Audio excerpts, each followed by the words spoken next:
को इस संसार रूपी धरा में बोएंगे, वैसा ही बोया तो इतना था, मगर हमें काटना इतना पड़ेगा ही पड़ेगा। को नहीं सुख दुख करिदाता, निज कृत कर्म भोग सब भ्राता। कोई भैया सुख और दुख देने वाला नहीं है ना। हमारे अपने कर्मों का फल हमको प्राप्त होता है।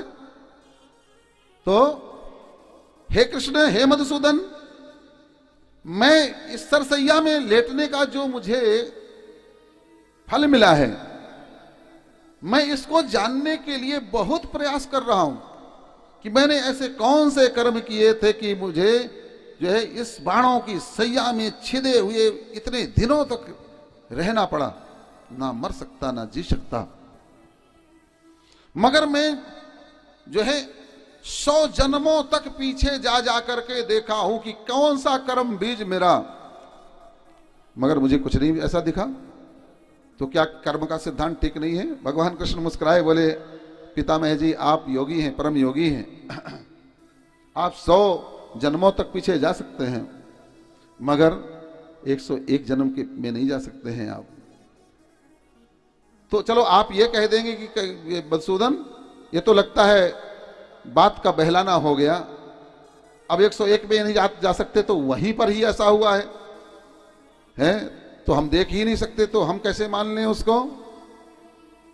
तो भगवान ने कहा, अब चलिए 101 जन्म में जाने की योग शक्ति मैं आपको दे रहा हूं, और जाइए अंतर्मुखी होइए।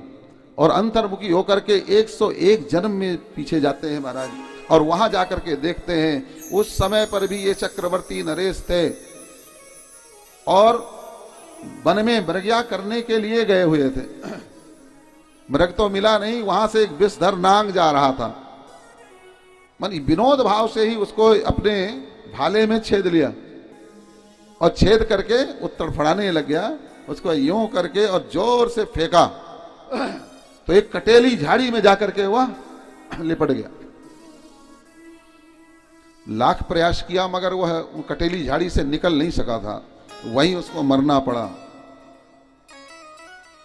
जब यह देखा भीष्म पिता ने, मैंने तो जो है योग से बाहर आए और चरणों में प्रणाम किया, बोले मान गए मधुसूदन आपके कर्म के सिद्धांत को, इसलिए कर्म ऐसा मत करिए जिसका फल आप जो है भोग ना सकें।